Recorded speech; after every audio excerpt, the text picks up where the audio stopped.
Assalamualaikum warahmatullahi wabarakatuh. My name is Nur Muhammad Mustaqim bin Zainal Abidin.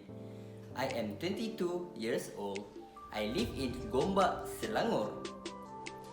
I was graduated in Foundation of Arabic Language and now I continue my study in Bachelor of Islamic Study Arabic Language with Multimedia. I consider myself as hardworking man. I also have passion in video editing. Last but not least, I have 5 years of experience in investment.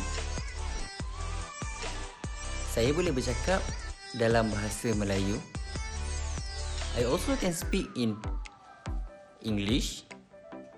أستطيع أن أتكلم اللغة العربية أيضا. I am capable of using any Microsoft Office. Also, I capable of using Adobe Photoshop, Adobe Premiere Pro, Adobe Illustration, and last but not least, Blender.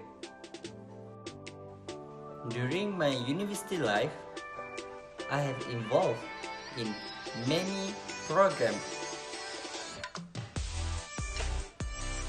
This was a charity program that I joined in Hulu Langit.